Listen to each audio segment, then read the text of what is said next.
প্রিয় শিক্ষার্থীরা, তোমরা কেমন আছো? আশা করছি যে যেখান থেকে আসতে আসতে একটু সবাই ভালো আছো এবং সুস্থ আছো। আজকে চলে এসেছি অর্থনীতি দ্বিতীয় পত্র, এইচএসসি অর্থনীতি দ্বিতীয় পত্রের একটি প্রশ্ন নিয়ে। তোমাদের অনেকের ধারণা হয়তো অর্থনীতি দ্বিতীয় পত্রে তেমন কোনো ম্যাথ নেই, চিত্র নেই, কিন্তু এটা তোমাদের ভুল ধারণা। অর্থনীতি দ্বিতীয় পত্রে কিন্তু বেশ কিছু চ্যাপ্টার রয়েছে যেখানে তোমাকে বেশ কিছু ম্যাথমেটিক্যাল প্রবলেম সলভ করতে হবে। তো সে ধরনের একটি ম্যাথমেটিক্যাল প্রবলেম নিয়ে আসতে চলে এসেছি, সেটি হচ্ছে চতুর্থ অধ্যায় অর্থাৎ জনসংখ্যা ব্যাপারে একটি গুরুত্বপূর্ণ প্রশ্নে চলে এসেছি। এই ক্লাসটি করে তোমরা অনেক বেশি উপকৃত হবে। এই ম্যাথগুলো তোমরা যদি পরীক্ষা করতে পারো তোমরা ফুল মার্কস পাবে এবং তোমাদের অনেক বেশি কম সময় লাগবে। চলো চলে যাবো আমাদের প্রশ্নে। দেখো এখানে একটা চিত্র দিয়েছে, চিত্রটা দেওয়ার পর বলেছে পদ্ধতিতে অসামঞ্জস্যের মান নির্ণয় করো এবং এর ভিত্তিতে নিম্ন জনসংখ্যা চিহ্নিত করো। এখন মজার বিষয়টা হচ্ছে অনেক প্রশ্ন তুমি কিন্তু শুধুমাত্র অসামঞ্জস্যের মানটা তোমাকে নির্ণয় করতে পারবে, তবে এখানে একটু বাড়তি করে বলছে, সেটা হচ্ছে কি যে জনসংখ্যার আন্ডার পপুলেশন চিহ্নিত করার জন্য। এটি মূলত একটি কাম্য জনসংখ্যার চিত্র। এখন কাম্য জনসংখ্যাটা কি? কাম্য জনসংখ্যা সেটা তোমাকে আগে বুঝতে হবে। কাম্য জনসংখ্যাটা হচ্ছে একটি নির্দিষ্ট সময়ে একটি দেশে যে পরিমাণ জনসংখ্যাকে কি করা যায়, জনসংখ্যার মাধ্যমে সম্পদের পরিপূর্ণ বা পূর্ণ ব্যবহার করা যায়, সেটাকে বলা হচ্ছে কাম্য জনসংখ্যা। তাহলে এখানে সবচেয়ে বড় হাইয়েস্ট এই ভ্যালুটা হচ্ছে বি বিন্দু। বি বিন্দুতে তার মাথা পিছু আয় সবচেয়ে বেশি এবং এই বি বিন্দুর যে মানটি রয়েছে সেটি হচ্ছে আসলে মূলত কাম্য জনসংখ্যা। অর্থাৎ এখানে আমাদের যে কাজটা করতে হবে, ডালটনের একটা গুরুত্বপূর্ণ সূত্র রয়েছে কাম্য জনসংখ্যার উপর ভিত্তি করে অসামঞ্জস্যতা পরিমাণ নির্ণয় করার জন্য। সেটি হচ্ছে কি m সমান সমান, অর্থাৎ m সমান সমান a minus o by n। এখানের মধ্যে দেখো এখানে a হচ্ছে যে কি অসামঞ্জস্যের পরিমাণ, অসামঞ্জস্যের পরিমাণ, ঠিক আছে, অসামঞ্জস্যের পরিমাণ। অসামঞ্জস্যের পরিমাণটা আমরা এখানে বের করব কিসের মাধ্যমে? m এর মাধ্যমে। দুঃখিত, m এর মাধ্যমে বের করব। আচ্ছা, এরপরে a হচ্ছে কি আমার, a হচ্ছে এখানে আমার কাম্য জনসংখ্যা, a হচ্ছে কি আমার, a হচ্ছে আমার প্রকৃত জনসংখ্যা এবং o হচ্ছে আমার কাম্য জনসংখ্যা। a হচ্ছে কি প্রকৃত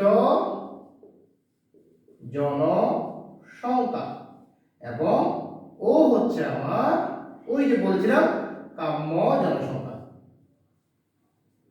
দেখো খুব সিম্পল একটি ম্যাথ যদি বুঝতে পারো। এখন ইম্পর্টেন্ট বিষয়টা হচ্ছে এই যে আমরা প্রথমে বের করব কোন বিন্দুতে, এখানে আমাদের একটা a আছে, আমরা প্রথমে বের করব আমাদের দুটো বিন্দু আছে এখানে a এবং ওরা বলছে কি ভিত্তিতে নির্ণয় করতে বলেছে মূলত। তো ওরা a এবং c বিন্দু বলেছে অসামঞ্জস্য মান নির্ণয় করো। আসলে a এবং c বিন্দুটা এখানে প্রশ্নের উল্লেখ নেই, তোমরা বইয়ে পড়ে নিবে। a ও c বিন্দু হবে। তাহলে আমরা যদি প্রথমে যদি আমাদের এই বিন্দুতে নির্ণয় করি, অর্থাৎ এটা যদি আমরা যদি a বিন্দুর জন্য হয়, a বিন্দুর জন্য, অর্থাৎ এটা আমরা a বিন্দুর জন্য নির্ণয় করব। এখানে আমাদেরকে আমাদের যে লম্ব অক্ষ রয়েছে সেটা আমাদের কি দিয়েছে, মাথা পিছু আয় দল হিসেবে দিয়েছে। আর আমাদের যে ভূমি অক্ষ রয়েছে সেখানে কি দিয়েছে, আমাদের জনসংখ্যা কোটি, অর্থাৎ এই কোটির জনসংখ্যা দিয়েছে।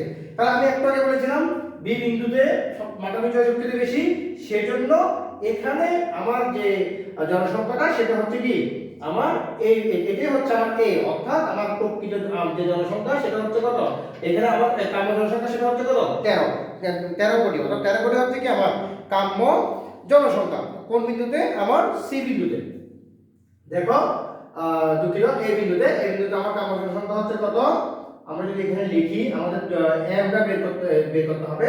তো বি বিন্দুটা হচ্ছে কি আমাদের, আমি আবারো তোমাদেরকে বলছি, বি বিন্দুটা আমাদের কি প্রকৃত সবচেয়ে বেশি কি হাইয়েস্ট কি তোমার মাথা পিছু আয় রয়েছে এবং সেটা হচ্ছে ও, অর্থাৎ বি বিন্দুতে যেটা রয়েছে এই যে এটা হচ্ছে আমার ও। 13টাকে আমরা ধরবো কি ও, আর ও মানে কি কাম্য জনসংখ্যা, আর এ মানে কি আমাদের এখানে হচ্ছে কত 13। আর যেহেতু আমরা সি বিন্দু নির্ণয় করতেছি, আমাদের সি বিন্দু নির্ণয় করতেছি, এখানে হচ্ছে কত, এখানে হচ্ছে 13, ও মানে 13 বসবে। আর এ হচ্ছে কত, এখানে আমার 12, এ হচ্ছে কত 12। তাহলে এখানে কত, এটা মাইনাস সামনে থাকতেছে 1/30। এবার আমরা যদি আমাদের সি বিন্দুতে নির্ণয় করি, সি বিন্দুর জন্য যদি আমরা নির্ণয় করি, দেখো আবার আমরা m সমান সমান লিখব a minus o by o। এখানে এখানেও সেম আমাদের একই সবকিছু হবে। এখানে আমার এটা আমাকে বের করতে হবে কোশ্চেন। এখানে আমার ও কিন্তু চেঞ্জ হবে না, ও কত 13ই থাকবে আমার। বাট যেহেতু আমার বিন্দুটা সি, আমার সি বিন্দুতে কত 14। তাহলে এবার আমরা যদি বের করি, হ্যাঁ এ হচ্ছে এ বের করতে হবে আমাদেরকে m সমান সমান a দুঃখিত এম বের করতে হবে ও। এখন দেখো ও এখানে কত 13 থাকতেছে, এই হচ্ছে আমার 14, এ হচ্ছে কত 14 মাইনাস 13। এখানেও তোমরা লিখে নিতে পারো, এই হচ্ছে 13 আর প্রকৃত জনসংখ্যা এটা হচ্ছে কত 12। ঠিক আছে, প্রকৃত জনসংখ্যা কত আমার এই হচ্ছে কত 12, আর ও হচ্ছে আমার কি কাম্য জনসংখ্যা, কাম্য জনসংখ্যা 13 কোটি, অর্থাৎ এখানে 12 কোটি 13 কোটি 14 কোটি বলা হয়েছে। এবার আসো এখানে আমরা কি দেখতে পাচ্ছি, এখানে আমার কোনো মাইনাস ফিগার আসবে না, 1/13 আসবে। তাহলে দেখো একটা দেশ হচ্ছে 1/13 কিন্তু মাইনাস, আর একটা দেশ হচ্ছে 1/13 তবে এটাতে মাইনাস হচ্ছে, এটাতে মাইনাস নেই। অর্থাৎ এখানে আমাকে যে উত্তরটা আমাকে করতে বলেছে, আমাকে যদি শুধু ম্যাথ করতে বলতো আমার অঙ্কটা এখানে শেষ হয়ে যেত, এখানে শেষ হয়ে যেত। কিন্তু আমাকে বলেছে কি এর ভিত্তিতে নিম্ন জনসংখ্যা আন্ডার পপুলেশন চিহ্নিত করো। এখন মজার বিষয় হচ্ছে যেহেতু এখানে যে সংখ্যাটি আমার ঋণাত্মক এসেছে, অর্থাৎ আমার যে এ বিন্দু যেখানে আমার ঋণাত্মক এসেছে, এখানে আমার কাম্য জনসংখ্যাটা হচ্ছে কি আন্ডার পপুলেশন। যেহেতু এখানে কাম্য জনসংখ্যা কম এবং মাইনাস ফিগার ঋণাত্মক সংখ্যা মানে সাথে ঋণাত্মক বিন্দুতে কাম্য অপেক্ষা কম জনসংখ্যা রয়েছে, অর্থাৎ এই বিন্দুতে আমার যে বিন্দু রয়েছে এই বিন্দু সেখানে কাম্য অপেক্ষা কম জনসংখ্যা রয়েছে। আর কাম্য অপেক্ষা কম জনসংখ্যা মানে হচ্ছে সেটা আমরা বলি কি আন্ডার পপুলেশন। আমি আবার সবার উদ্দেশ্যে একটু করে বলছি, এই অধ্যায় থেকে কিন্তু বিভিন্ন ধরনের ম্যাথ পরীক্ষা চলে আসে, এগুলো করতে পারলে তোমরা ফুল মার্কস পাবে এবং খুব সহজে করতে পারবে। দেখো আবার একটু রিভিউ করছি সবার উদ্দেশ্যে, বি বিন্দুটা হচ্ছে আমার প্রকৃত সবচেয়ে হাইয়েস্ট 400 মাথাপিছু হয়, সেই জন্য আমার এই যে বি বিন্দু যেটা হচ্ছে 13, এটা হচ্ছে আমার কাম্য জনসংখ্যা, অর্থাৎ ও হচ্ছে আমার 13 কোটি। এই ও 13 কোটি ধরেই কিন্তু আমরা একবার এ বিন্দু করব, একবার সি বিন্দু করব। প্রথমে আমরা এ বিন্দুর জন্য করেছি, এ বিন্দুর জন্য করলে আমার এর জনসংখ্যাটা কত, প্রকৃত জনসংখ্যা কত 12 কোটি। এখানে আরেকটা দিকে 12 কোটি সাথে 12 থেকে 13 মাইনাস করেছি, যেটা এই মাইনাস ফিগারটা বড় সেখানে আমরা মাইনাস লিখেছি।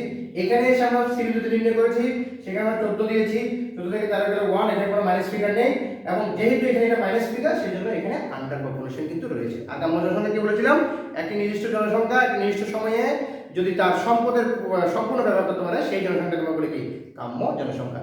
আশা করি তোমরা ক্লাসটা উপভোগ করেছো এবং ক্লাসটা বুঝতে পেরেছো। যদি বুঝতে না পারো অবশ্যই আমাকে জানাবে, আমার কমেন্ট সেকশনে জানাবে এবং অবশ্যই তোমরা তোমাদের বন্ধুদের কাছে ক্লাসটি শেয়ার করবে।